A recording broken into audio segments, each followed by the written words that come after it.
respeito com o PVC, a gente rebate mesmo sem vergonha, tal do bola pro mato, que o jogo é de campeonato. Tô aqui.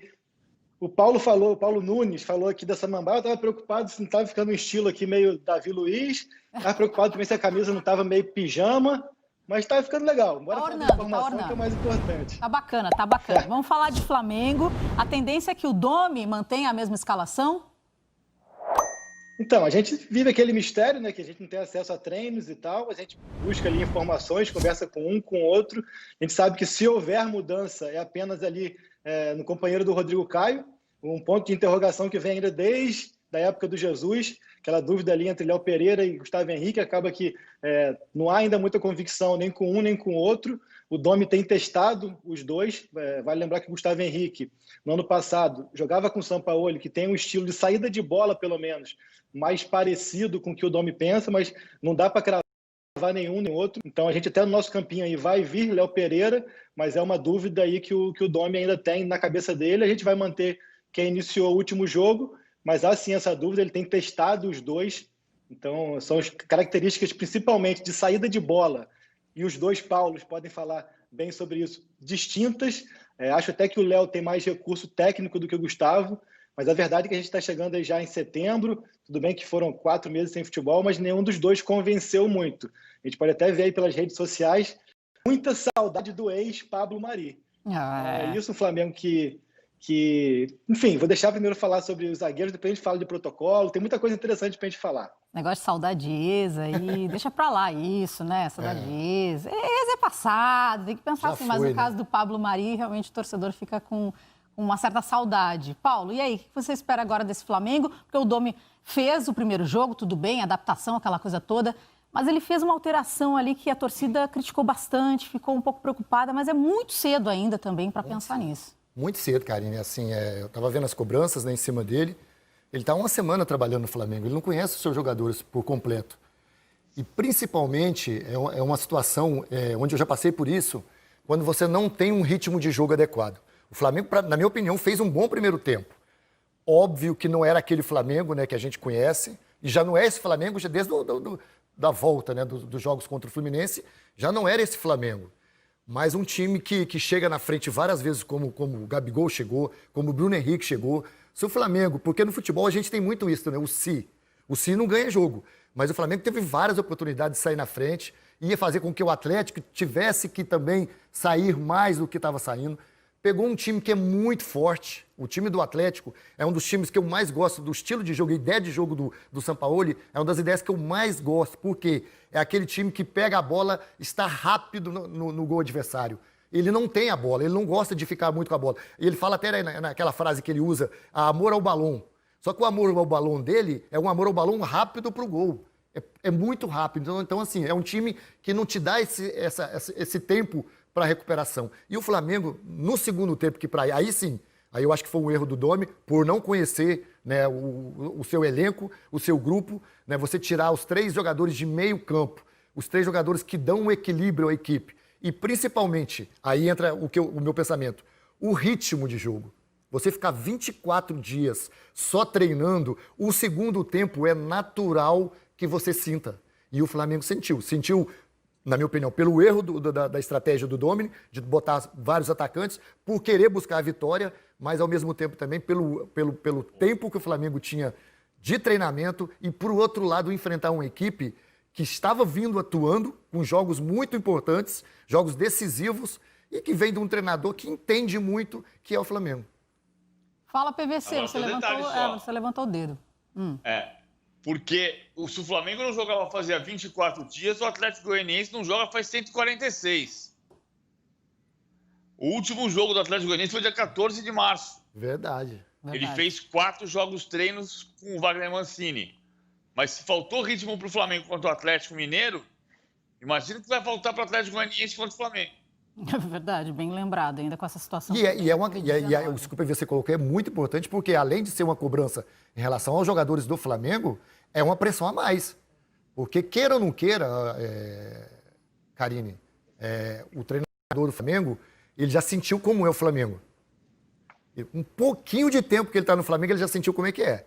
Então, assim, ele tem que saber que ele tá num time que é diferente. Você lembra quando eu comentei aqui? Uma coisa é você ser treinador, outra coisa é você ser auxiliar. Uma coisa é você dar um conselho, outra coisa é você tomar atitude, né? Tomada de decisão. E nesse ponto ele vai ter que aprender com as cobranças que vão vir em cima, que é natural e ele sabe disso. Caê, você tem mais informações? Um passarinho soprou aqui no meu ponto eletrônico. Passa a bola para o Caê, que o Caê tem mais informações. Eu gosto disso. Pois é, passando rapidamente pela questão de protocolo, que eu acho importante até pela questão dos contaminados do Atlético, lembrando que o Flamengo cumpre seu próprio protocolo, ele cumpre o da CBF, mas ele mantém o seu próprio protocolo, um protocolo atual também que coincidem de Flamengo e CBF de que quem já tem IgG positivo não testa mais. E aí, só para situar aqui, do elenco do Flamengo, 10 atletas já têm esse IgG positivo. Então, isso é interessante, já minimiza aí essas questões que aconteceram com o Atlético, com o Goiás e tudo mais. E aí, falando um pouco mais de pressão, de expectativa do jogo, queria falar também que o Gabigol vive seu maior jejum pelo Flamengo. É a segunda vez apenas na passagem dele pelo Flamengo que ele fica 5 partidas sem fazer gol.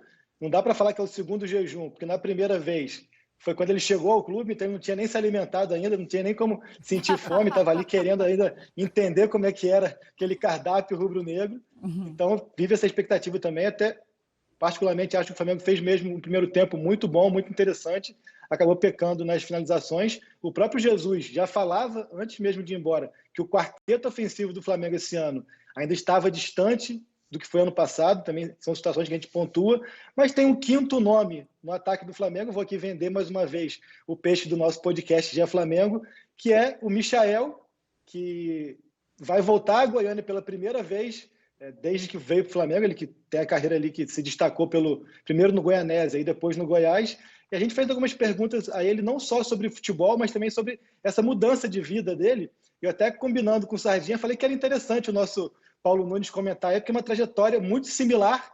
E eu fiz uma pergunta para o Michael, que eu queria que o Paulo também comentasse, sobre quando você muda tanto assim de patamar, de cenário, até que ponto o Michael precisa se adaptar tanto a essa questão tática, técnica, de conhecimento, ou ele tem que manter o que ele mesmo fala do terrão, da várzea? Vamos primeiro escutar o que ele falou, depois eu queria que o Paulo comentasse, porque são trajetórias no futebol parecidas, né?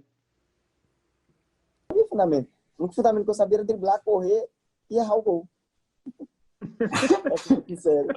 Era isso. E tanto é que eu fiz um gol em 2017.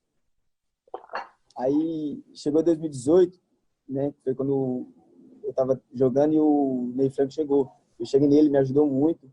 E vim pro Flamengo, mas eu ainda tô com isso na minha cabeça. Que eu tô fazendo do Flamengo a minha base também. Porque, tipo assim, eu preciso aprender muito. Questão de fundamento, questão de posicionamento. Porque eu não é que eu perdi. Eu deixei de ganhar muitos anos de base. Mas, porém, eu ganhei muito talento de várzea. O que é o talento da várzea? O jeito menino de jogar, o jeito alegre, brincalhão, o jeito de fazer da bola um trabalho divertido. De não ter medo de tomar porrada, de não ter medo de driblar, não ter medo de ouvir xingamentos de ninguém. Então, eu creio que eu preciso aprender, sim. Preciso aprender um pouco da questão de base, fundamento, mas eu não posso perder a minha várzea.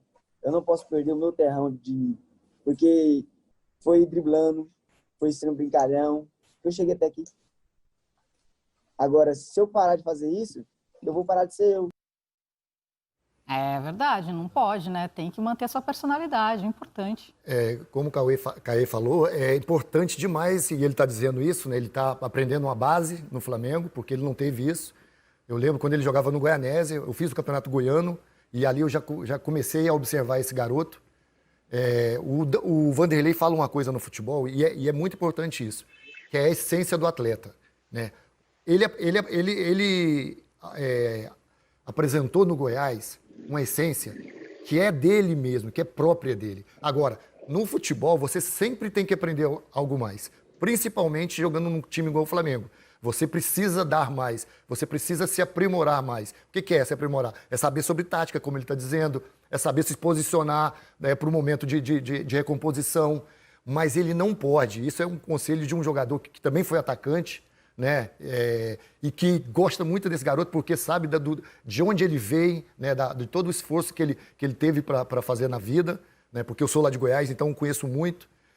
Ele não perder essa essência dele. Porque o que levou ele ao Flamengo foi essa coragem de não ter medo de campo ruim, não ter medo de dar drible, de zagueiro o provocar, né, o xingar, porque isso faz parte do futebol, isso não é uma coisa que não acontece, acontece sempre. Mas o melhor de tudo é ele não perder essa coragem, não perder o que ele tem mais no futebol, que é ir para dentro, que é ir para cima, que às vezes eu brinco muito com isso, e sei que tem gente que não gosta muito disso, mas eu acho que o atacante tem que ter, sim, desobediência tática. Ele acreditar, porque naquele momento que ele tem uma desobediência tática, ele tem que ir lá na frente, ele tem que mostrar o seu valor, porque aí essa desobediência tática faz com que o seu marcador não vá passar toda hora, não vá ter mais medo dele, ali ao contrário, vai ter medo. E aí sim ele faz com que o lateral marque ele, não hoje como no futebol brasileiro, está tendo muito o atacante marcar o lateral. É uma das coisas que me incomoda, por isso que tem alguns treinadores, desculpa, tá só me aumentando aqui um pouquinho. Vai tranquilo, tem 3 horas de programa. Hoje no futebol brasileiro tem pouquíssimos, não sei se o PVC concorda comigo, tem pouquíssimos treinadores, o Caê, que deixam essa liberdade, que o atacante tem essa responsabilidade de marcar, mas que marque lá na frente, sabe? O pós-perda de bola é lá na frente. Então, quando você rouba a bola lá na frente, você está perto do gol, você não vem aqui atrás, você não cansa demais para depois você atacar, contra-atacar. Então, acho que isso no futebol brasileiro, hoje, se você pega 4 treinadores que faz essa marcação pós-perda, e quando você tem, Karine, que voltar lá atrás, baixar suas linhas para depois atacar, o atacante, queira ou não queira, você pode ver que a maioria dos jogadores que saem de 15 minutos a 20 minutos do segundo tempo são os 2 atacantes, porque você não consegue marcar e atacar 90 minutos. Desgaste físico total. Demais. PVC, queria te escutar também sobre isso. Essa história do Michael, a história dele é muito bonita. E ele saiu do Mato Grosso porque ele não tinha mais clima para ele ficar na cidade, a história dos assaltos, a história da relação próxima das drogas, e ele foi jogar no Terrão, em Goiânia, e ele diz exatamente isso que o Paulo Nunes está dizendo. A frase que eu já ouvi dele, conversando com ele, no Terrão eu aprendi a não ter medo de nada. E é o que ele tem que fazer no Flamengo, não ter medo de nada. E é importante ele estar com essa disposição para aprender, para entender que ele tem lacunas na carreira, porque ele não fez divisões de base, mas ele sabe que ele tem que usar o que ele aprendeu na várzea. E é o drible, é entrar na área, que a área vai proteger, porque se o zagueiro fizer a falta é pênalti, e se não fizer a falta ele vai dentro do gol. E ele tem esse grande mérito. O Flamengo e o Atlético vão jogar amanhã no Estádio Olímpico, o velho estádio Pedro Ludovico, onde o Flamengo nunca jogou em Goiânia pelo Campeonato Brasileiro. PVC, aproveitando aqui que você trouxe no início do programa a informação em relação aos 4 jogadores do Atlético Goianiense que testaram positivo para a Covid, vamos colocar no telão o GE. Globo para a gente também acompanhar juntos? Tem como, produção? Tá aí. Reportagem do Guilherme Gonçalves. Repete para mim, voz do além. Eles vão jogar ou não? É a pergunta da vez. O Atlético hoje diz que eles vão jogar. O Atlético diz que agora, no final da noite, recebeu do Comitê Médico da CBF a liberação com base no exame que teria dado negativo. Do goleiro Jean, ex-São Paulo, do Marlon Freitas, meio-campista titular, Dudu, lateral direito titular, e Jean Vitor, zagueiro reserva. Faltam 2 exames e mais do Wagner Mancini que não chegaram no Einstein. Isso vai dar confusão amanhã ainda, tá? Não dá para eu dizer agora, vão jogar, a gente vai ter continuidade desse assunto amanhã, certamente.